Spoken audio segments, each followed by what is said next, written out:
Le CAUE de Loire-Atlantique vous propose un petit voyage dans le monde de la construction en pierre, dans l'histoire et aujourd'hui. Le CAUE de Loire-Atlantique est un organisme public de conseil auprès des particuliers et des collectivités qui intervient dans les domaines de l'architecture, de l'urbanisme et du paysage.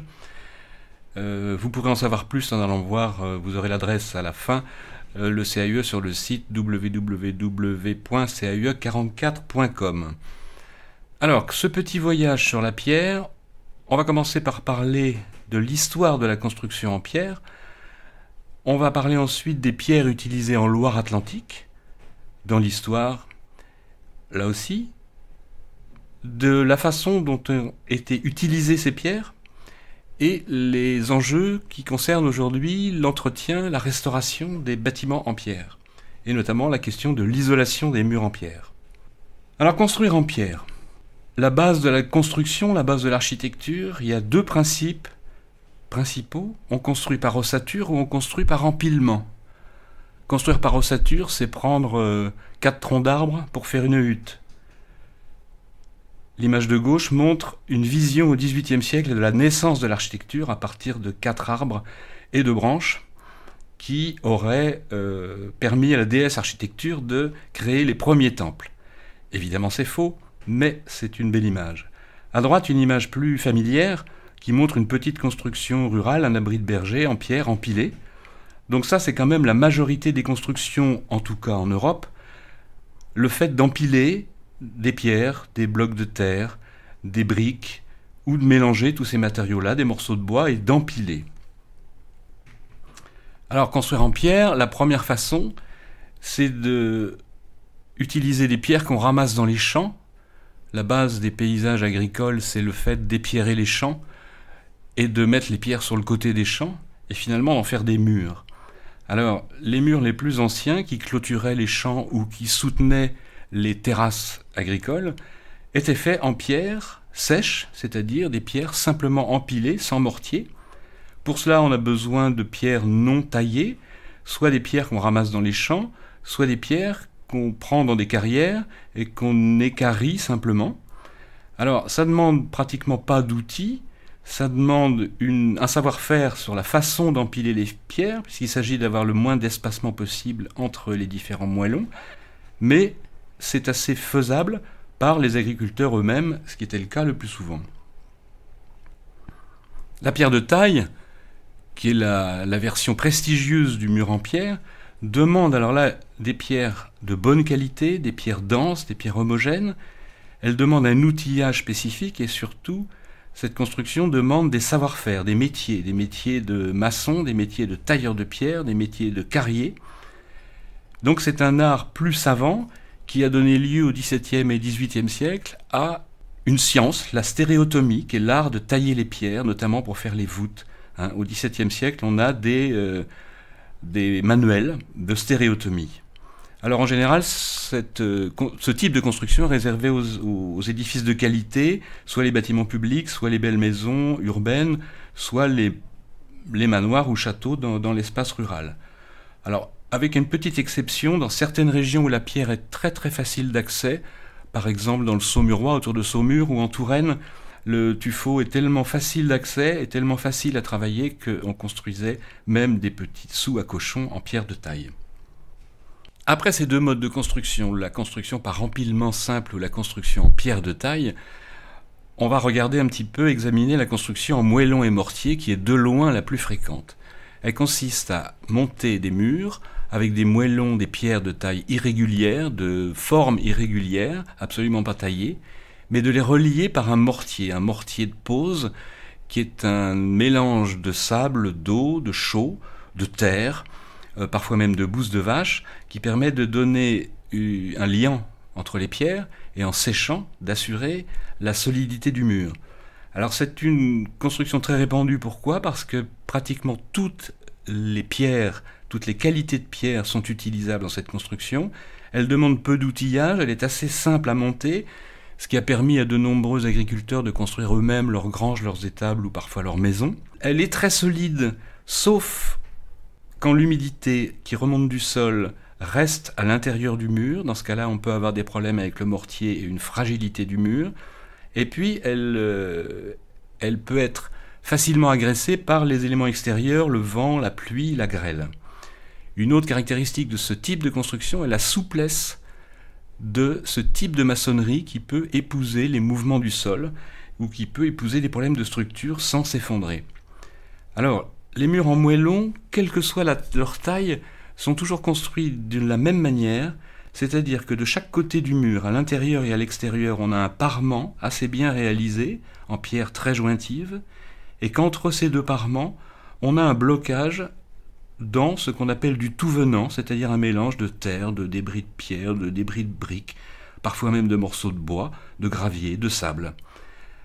Que le mur soit petit comme sur les images de gauche ou très important comme sur les images de droite où on a en haut la muraille gallo-romaine du Mans et en bas un mur d'église, c'est le même principe. Un parement, soit en pierre irrégulière mais très jointive, soit en pierre de taille et à l'intérieur un blocage en tout venant. Alors ce principe-là, il est valable même pour des immeubles comme dans le centre-ville de Nantes, où quand on les regarde, on a vraiment l'impression que ce sont des immeubles en pierre de taille, en tuffeau en l'occurrence, et quand on les restaure, on voit sur la photo de droite qu'on est obligé de refaire le parement de tuffeau et qu'à l'intérieur du mur, on est bien en moellon irrégulier de schiste, de blocs de grès, de blocs de granit. Donc même ces immeubles-là sont construits en fait en mortier et en moellon. Alors les mortiers de pose, c'est-à-dire ceux qui sont à l'intérieur du mur, sont parfois simplement de la terre, de l'argile et du sable avec très peu de chaux. Ils sont donc extrêmement fragiles. Les compositions sont variables. Leur but est d'assurer la tenue des pierres au moment de la construction, de boucher tous les interstices et de faire que les pierres se mettent en place. Ensuite, à l'extérieur, on va mettre un enduit. Les enduits sont la même composition que le mortier de pose avec plus de chaux, de manière à ce qu'ils durcissent en séchant, en vieillissant. On voit sur la photo du haut, on aperçoit en bas le mortier avec les moellons avec le mortier de pose. En partie médiane, un premier enduit, très très léger, et en partie haute de l'image, la dernière couche d'enduit, qui est une couche lisse, qui permet de lisser le mur et de le faire paraître le plus fini possible en fin de construction.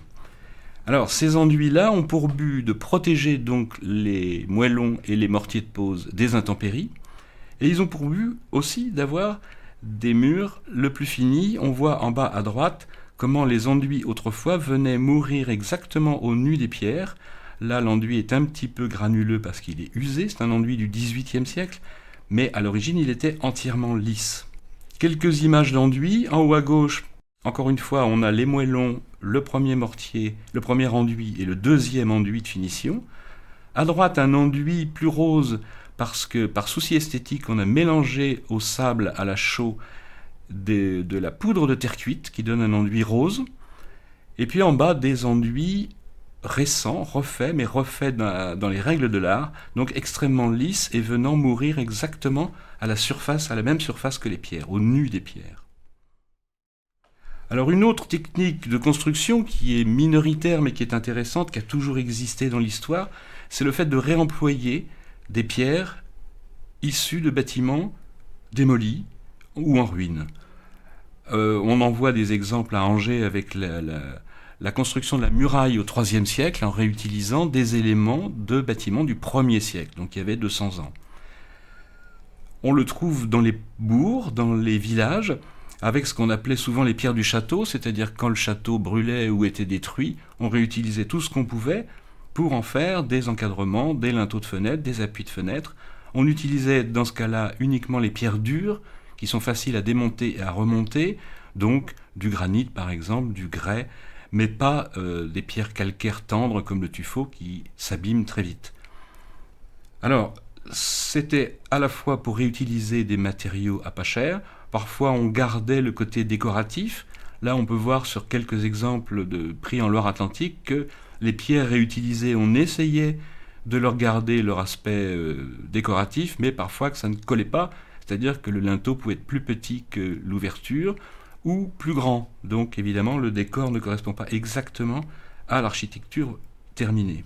Autre utilisation de la pierre, cette fois-ci en mélange, avec un matériau différent qui est la terre cuite. Alors, je vous ai dit tout à l'heure que les murs en pierre étaient enduits. Eh bien, dans certains cas, non, parce qu'on utilisait la terre cuite de manière décorative. Et ça, depuis très longtemps, puisqu'on voit les 2 photos en bas à gauche qui montrent la muraille gallo-romaine du Mans, du IIIe siècle. On voit qu'il y a un jeu entre des briques, des pierres sombres et des pierres blanches. Et l'effet décoratif voulu montre bien que ces murs-là étaient apparents.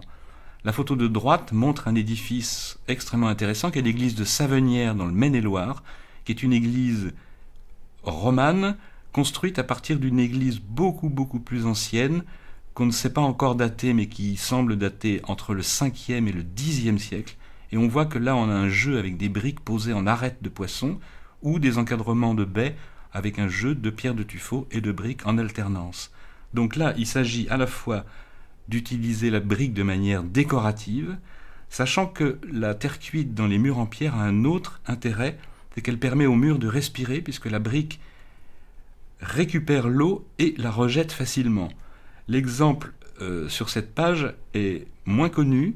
Il s'agit d'une maison construite sur les îles de Loire. Quand on regarde bien l'image de droite, en bas, on aperçoit des petits lits de terre cuite entre les pierres. Donc là, il s'agissait de bâtiments inondables où l'humidité était donc un danger permanent. Et on savait qu'en intercalant de la terre cuite entre les pierres, on allait avoir une stabilité meilleure du mur. Alors, quel type de pierre a-t-on utilisé en Loire-Atlantique ? Évidemment, principalement les pierres venues de carrières locales. En Loire-Atlantique, on a le granit qui vient du nord-ouest et qui descend jusque vers Clisson en traversant la Loire jusque vers le sud-est. Donc c'est une pierre qu'on retrouve au nord-ouest du département et au sud-est. Une pierre évidemment très solide, une pierre bretonne dans le sens où elle est très présente en Bretagne et où elle a donné ses formes à l'architecture bretonne. On a utilisé des schistes venus du nord du département, soit pour les toitures, soit pour des murs en schiste, soit pour des paliers, c'est-à-dire des plaques de schiste posées verticalement pour construire les murs. Il y avait aussi des schistes sur le littoral, notamment dans la région de Pornic. Et puis on a utilisé tout un tas de pierres locales, des pierres dures, des grès, des gneiss, des pierres qui ont parfois des noms locaux comme le gabbro, en mélange. Alors, l'utilisation de ces pierres, ce mélange de pierres fait appel à des savoir-faire de grande qualité. Quand on voit l'image en haut à gauche, on voit une maison du XVe siècle à Châteaubriand, et on voit que les maçons ont, avec une extrême habileté, mélangé des schistes bleus allongés à des pierres de grès qu'ils sont venus tailler pour entourer les pierres de schiste. À droite, on a un linteau en pierre de schiste de la région de Valette. En bas, un mélange de pierres dures. Et en bas à droite, un grès rouge, c'est à Châteaubriand. Dans la région de Châteaubriand, il y a beaucoup de grès rouge. Ici, c'est l'église romane Saint-Jean-de-Béret de Châteaubriand. Ces pierres locales étaient issues donc de carrières en Loire-Atlantique. Il n'en reste quasiment plus qu'une dans la région de Nozay où on extrait du schiste. Mais il y avait beaucoup de carrières, soit de manière industrielle, dans lesquelles on creusait pour recueillir du grès, du granit, des graviers, des pierres de construction, des schistes, soit de manière beaucoup plus locale, notamment au bord de la mer. La photo en bas à gauche montre, à Batz-sur-Mer, comment on extrayait la pierre des rochers au bord de mer. Beaucoup de criques et d'anses du littoral sont en fait des anciennes carrières. On ne s'en aperçoit pas aujourd'hui, mais elles ont servi à construire les villas balnéaires qui sont posées juste au-dessus. Et puis en bas à droite, à la montagne, une toute petite carrière, un affleurement rocheux naturel qui fait qu'il était très facile de prendre de la pierre. Outre les pierres locales, on importait aussi en Loire-Atlantique des pierres venues d'autres régions. Sachant qu'il est très difficile de transporter de la pierre en hiver sur des chemins boueux, il est beaucoup plus facile de transporter la pierre par bateau. Donc, tout naturellement, on a fait venir en Loire-Atlantique du tuffeau, venu de Touraine, venu du Saumurois, des pierres calcaires, et de l'ardoise venue d'Angers. Et on a fait venir par la mer des marbres venant des Pyrénées, des calcaires durs venant des Charentes, venant de la région de Bordeaux. Alors, pourquoi faisait-on venir ces pierres ? Parce qu'effectivement, avec des pierres plus dures comme le marbre, ou avec des pierres plus tendres comme le tuffeau du Saumurois, on peut réaliser des architectures différentes. Là, ces images montrent le trafic de la pierre, le trafic du tuffeau en haut, venu de Saumur et passant par Angers, et le trafic de l'ardoise en bas, qui venait d'Angers soit vers Paris, soit vers Nantes, et qui était chargé aussi sur le chemin de fer. Donc, ces pierres-là, on va les retrouver tout le long de la Loire, mais aussi le long des rivières. Le tuffeau et l'ardoise remontaient l'Erdre, remontaient la Chenot jusqu'au lac de Grandlieu, et les châteaux ont des façades en tuffeau le long des rivières essentiellement. Alors, ces pierres se mélangeaient l'une à l'autre. En haut, les deux photos montrent à Châteaubriand le château et un hôtel particulier du XVIIIe siècle. On voit que dans les façades, on a en partie basse des schistes en encadrement d'ouverture et en partie haute du tuffeau. Pourquoi ? Parce que le schiste résiste mieux à la compression, alors que le tuffeau plus léger permet de construire les parties hautes et permet d'être sculpté pour réaliser des décors.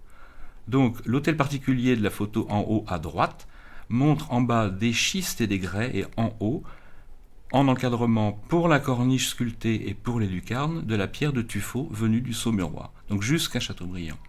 En bas, deux édifices majeurs de Nantes, le château au XVe siècle et les hôtels particuliers de l'île Feydeau, montrent des façades en tuffeau avec des décors sculptés. Alors quand je dis montre des façades en tuffeau, c'est un petit peu plus compliqué, on le verra tout à l'heure. Parce que donc, les usages de la pierre donnent leur forme à l'architecture et l'inverse. Ici, les photos montrent comment la qualité des pierres, les caractéristiques des pierres permettent ou ne permettent pas de faire certaines choses dans l'architecture. Les deux corniches en haut, l'une en granit, l'autre en tuffeau, montrent bien que même sur un manoir, on ne peut pas moulurer la corniche, alors que sur une maison plus simple, avec du tuffeau, on peut avoir une corniche très élégante, très finement moulurée. En bas à gauche, une corniche en granit, très simple, un encadrement en granit, et à droite, un linteau en schiste, qui montre qu'on utilise le linteau à ce moment-là à peu près comme un élément d'acier, dur, droit et extrêmement solide. A l'inverse, c'est parfois la forme architecturale qui va dicter l'emploi de certaines pierres. Dans un hôtel particulier nantais du XVIIIe siècle, si on regarde bien la façade, on va s'apercevoir qu'en partie basse, là où il y a le plus de compression, on va avoir du granit. En partie intermédiaire, on va avoir un calcaire dur qui résiste à la compression et qui peut un peu être sculpté. Et en partie haute, on va utiliser des pierres beaucoup plus légères comme le tuffeau, qui à la fois sont plus légères et peuvent être taillées beaucoup plus finement. Alors, ces façades, on en reparlera tout à l'heure, vont être plus tard recouvertes de badigeons de manière à ce qu'on ne voit pas ces irrégularités. Sur ces photos de détail d'immeubles nantais du XVIIIe siècle, on voit l'utilisation différenciée des pierres. En haut à gauche, on a un corbeau avec un gros porte-à-faux. Il est réalisé en marbre, puisque le marbre est très solide, très dur, et permet ce type de porte-à-faux. En haut à droite, un corbeau en calcaire très dur. En bas à gauche, le granit, le calcaire dur qui permet la base du balcon, l'encorbellement du balcon, et en haut, le tuffeau. Alors on voit bien que ces façades sont finalement relativement irrégulières et que sur des architectures aussi élégantes et prestigieuses, il n'était certainement pas prévu de laisser les façades dans cet état-là. Ce tableau montre le port de Bordeaux, tout début du XIXe siècle. Ces architectures sont à peu près contemporaines de l'île Feydeau à Nantes. Et on voit que les façades ne sont pas de la couleur de la pierre de Bordeaux. La pierre de Bordeaux est une pierre orangée. Et ici, les façades sont blanches, grises, jaune pâle, rosées. Donc effectivement, ces façades, très peu de temps après leur construction, sont peintes, sont recouvertes de badigeons. Pourquoi ? Ce qui paraît aujourd'hui une hérésie est en fait une pratique immémoriale. La pierre, de tout temps, n'a pas été considéré comme un élément esthétique, mais comme un élément de construction. Le Parthénon était lui-même, bien qu'en marbre blanc, peint en bleu, en jaune, en rouge, en vert, en violet. Les intérieurs d'églises étaient peints, les intérieurs de châteaux étaient peints, les bourgs étaient chaulés de blanc, les intérieurs des maisons et des fermes étaient chaulés de blanc. Quelques exemples. En haut à gauche, on est à Versailles au XVIIIe siècle. L'architecture est rouge et jaune, recouverte de badigeons de chaux colorés. Dans les églises, on pouvait peindre soit des décors en faux marbre, soit des décors géométriques qui mettaient en valeur l'architecture, soit des décors de fausses pierres qui ne correspondaient absolument pas au dispositif réel des pierres. Pour les maisons plus simples, on chaulait en blanc. Chauler, ça veut dire poser, peindre sur la pierre avec un badigeon composé à moitié d'eau et de chaux. Donc, cette peinture blanche, plusieurs intérêts. Elle protège la pierre contre la pluie. Elle permet à la pierre, malgré tout, de respirer. La chaux a un rôle insecticide et un rôle fongicide. Elle protège contre les champignons. Et puis, elle apporte une grande luminosité aux espaces intérieurs, notamment dans l'habitat rural où les ouvertures étaient petites. Donc, une tradition s'est mise en place un peu partout en Europe qu'on appelle le nettoyage de printemps, qu'on appelait aussi parfois le nettoyage de Pâques, qui consistait au printemps à sortir tout ce qu'il y avait dans la maison, à rechauler intégralement les murs, les poutres et les plafonds, et à redisposer les meubles à l'intérieur. On terminait en peignant en blanc, toujours avec ce badigeon de chaux blanche, l'entourage de la porte, et selon ses croyances, on pouvait mettre une croix au-dessus de la porte. Donc c'est quelque chose qui est parfois teinté de religiosité, on le retrouve notamment dans la religion chrétienne et dans la religion juive. Alors, la pierre apparente, c'est quelque chose auquel on est habitué, parce que quand on se promène dans les paysages notamment ruraux, on voit des bâtiments en pierre apparente. Cette pierre apparente, elle n'est visible que parce que les enduits se sont abîmés. Cette photo montre bien comment les enduits qui couvraient le mur se sont finalement usés sous l'effet des intempéries et se sont usés sous le fait de l'humidité remontante dans les murs. On a fini par avoir une vision de l'architecture ancienne comme étant en pierre apparente. On s'est habitué à cette vision des pierres apparentes, on a fini par aimer ça, notamment dans les années 70 avec l'apparition du goût pour le rustique dans l'architecture, le rustique dans le mobilier. On a commencé à décaper l'intérieur des maisons parce que le goût de l'achat des fermettes, de l'habitat rural, etc., a fait que beaucoup de gens des villes se sont mis à acheter des maisons des champs, et on a décapé les poutres, on a décapé les murs, on a donné aux maisons un aspect qu'elles n'avaient pas à l'origine. On a enlevé les enduits qui protégeaient les murs, et comme sur cette maison, qui était une maison du 19e siècle avec un décor en briques, en encadrement et en corniche, on a enlevé l'enduit, ce qui à la fois pose un problème esthétique puisque cette maison n'était pas prévue rustique, et pose un problème technique puisque, enlevant l'enduit, on met à jour le mortier de pose très fragile en terre. Donc voilà des murs qui vont s'abîmer très rapidement. On a parfois essayé, toujours dans les années 70-80, de mélanger les enduits et la pierre apparente, avec ce que les architectes du patrimoine appellent souvent l'effet nougatine, qui n'est pas des plus heureux sur le plan technique et surtout pas sur le plan esthétique. Alors aujourd'hui, on a résolu un petit peu le problème pour concilier l'amour de la pierre apparente et donner au mur une bonne cohérence et une bonne protection contre l'humidité, qui est ce qu'on appelle des enduits à pierre vue, c'est-à-dire qu'on pose des enduits finis et on les brosse avant séchage, de manière à laisser une partie des pierres apparentes. C'est le goût actuel, qui n'est pas authentique, mais qui peut parfois donner des bons résultats, sauf quand, comme sur la photo à droite, on laisse apparent la partie des pierres qui étaient enduites. On voit que les pierres d'encadrement et le linteau avaient une partie bouchardée qui permettait d'accrocher l'enduit dessus. Entretenir et restaurer les maçonneries en pierre, c'est quelque chose qui ne doit pas être considéré à la légère. Les murs en pierre sont des structures souples et respirantes. 2 images qui le montrent. À gauche, un immeuble pourtant en pierre de taille, dont on voit qu'il a pu accompagner le mouvement de terrain de manière très souple. Donc, ces murs résistent au mouvement. Par contre, leur point faible est la gestion de l'humidité. Le schéma de droite montre comment l'humidité était autrefois gérée dans une maison ancienne. Dans la partie droite à l'intérieur, on avait au sol des carreaux de terre cuite posés sur un lit de sable.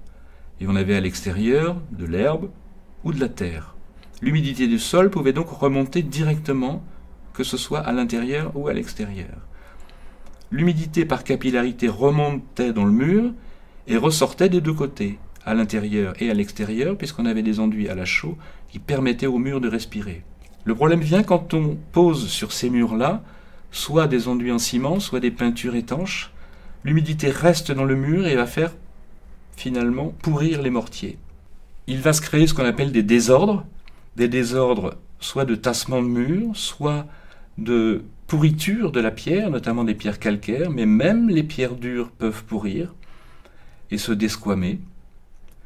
Et puis l'autre danger de l'humidité, c'est l'humidité pluviale, celle qui vient du ciel quand on n'entretient pas les ingris, les gouttières et les descentes d'eau. Là, le mur, l'eau pénètre à l'intérieur des murs et produit le même effet que l'eau remontante. On a des désordres assez rapidement. Les autres désordres qu'on rencontre sur des murs anciens en pierre, donc soit une mauvaise conception originale, des sols vraiment qui bougent beaucoup trop, ce qui est le cas aujourd'hui avec les sécheresses et les périodes de pluie qui alternent, soit quand on réalise des ouvertures trop grandes, qu'on ampute des structures, elles peuvent à ce moment-là devenir très fragiles, soit quand on laisse pousser des plantes grimpantes comme le lierre, et enfin, puisque on a dit tout à l'heure que les structures étaient souples, quand on intègre dans des parois anciennes des structures rigides, soit des linteaux de béton, soit des parties de murs en parpaing qui, elles, ne sont pas souples, et donc il va se produire des désordres. Autre intervention malheureuse sur des structures anciennes en pierre, c'est soit la disparition de l'enduit extérieur, soit la pose d'enduit ciment, et enfin une pratique récente, moderne, qui est d'isoler par l'extérieur, l'isoler thermiquement un édifice par l'extérieur. Ça se fait en général avec des bardages plastiques qui sont étanches et qui vont donc provoquer là aussi un pourrissement du mur, et on va avoir l'humidité qui va ressortir vers l'intérieur, donc à la fois le mur pourrit et à la fois la maison devient difficilement habitable. Alors, l'isolation thermique par l'extérieur, ou ITE, est donc une catastrophe technique et esthétique. Si l'on imagine que toutes les maisons anciennes soient recouvertes de plastique, on voit ce que ça donne sur cette ferme en haut à gauche ou sur cette maison en haut à droite où seul un des deux voisins a fait son isolation. Le problème technique, le problème esthétique est évident. Comme en bas, dans cette maison en Normandie, les deux photos montrent la même maison avant-après. Avant avec ses colombages de bois, après recouverte de plastique. Alors faut-il isoler les constructions en pierre ? On a pris l'habitude depuis quelques années de parler de passoires thermiques. Le passoire thermique étant les édifices qui ont des très grandes déperditions et qui nécessitent donc beaucoup d'énergie pour les chauffer. Ces passoires thermiques sont en fait les bâtiments en béton ou en parpaing construits après la guerre et jusqu'en 1975. Mais les bâtiments en pierre ne sont pas des passoires thermiques, car les parois épaisses, nécessairement épaisses en pierre, ont une très forte inertie et présentent peu de déperditions thermiques. Le seul défaut des parois en pierre est de générer à l'intérieur ce qu'on appelle un sentiment de paroi froide, c'est-à-dire que le mur est froid, et ce sentiment-là donne l'impression que la pièce est froide. Ce défaut peut être facilement corrigé par un enduit intérieur isolant, soit par une double cloison, soit par des enduits composés de sable, de chaux et de matériaux isolants comme du chanvre. Il ne faut pas tenir compte des diagnostics couramment effectués qu'on appelle les DPE. Les diagnostics ne sont pas adaptés aux bâtis anciens et donnent des résultats faux. Un bâtiment ancien, le principal endroit où il doit être isolé, ce sont les toitures, les couvertures, les greniers. Et secondairement, les menuiseries quand elles sont grandes, les menuiseries et les vitrages. Alors, peut-on conclure ? Non, parce que c'est un domaine très vaste qui n'a été ici qu'effleuré. On peut quand même parler de ce qu'on appelle les règles de l'art. Les règles de l'art concernent la bonne manière d'intervenir sur des bâtiments anciens. La bonne manière correspond à des métiers, à des savoir-faire, qui sont des artisans, qui ne sont pas un savoir-faire industriel, mais un savoir-faire local, artisanal. Les règles de l'art consistent à utiliser des matériaux qui correspondent à la durabilité du bâti ancien, donc la chaux, donc des peintures ou des badigeons de chaux, de se préoccuper de l'aspect environnemental des matériaux qu'on utilise, plutôt du bois que du PVC ou de l'aluminium, plutôt des badigeons de chaux que des peintures synthétiques. Et puis, une règle de l'art essentielle, un bâtiment ancien n'ayant jamais besoin d'être restauré s'il a été bien entretenu, donc un des besoins essentiels est d'entretenir les constructions, notamment les zingueries. Pour cela, il faut, avant d'intervenir sur un bâtiment ancien, en comprendre les caractéristiques esthétiques et techniques. Pour cela, on peut observer les maisons du même type, rechercher des informations et s'entourer de professionnels compétents, architectes ou entreprises ou artisans qui ont des références en matière de patrimoine. Alors, à l'opposé des règles de l'art, on terminera sur une pratique récente, aberrante, très étonnante, qui consiste à recouvrir des bâtiments en pierre avec des enduits imitant la pierre. C'est une pratique qui se généralise aujourd'hui, alors à la fois sur des maisons récentes de lotissement, mais aussi sur des maisons anciennes. Donc le problème esthétique est esthétique puisqu'on dessine des pierres qui ne correspondent pas forcément au type de pierre de la maison. Et puis le problème est technique puisque très souvent ces enduits sont des enduits au ciment et donc imperméabilisent les murs. Donc au-delà de l'aberration esthétique et technique, on peut s'interroger avec ce genre de pratique sur l'aspect culturellement kitsch de notre époque. Voilà, le CAUE est accessible par 2 sites internet. Le premier qui permet de comprendre toute son activité, www.caue44.com, et un autre site dédié qui donne toutes les méthodes, toutes les manières de faire quand on veut restaurer une maison en Loire-Atlantique. Le site est www.rénoversamaison44.fr.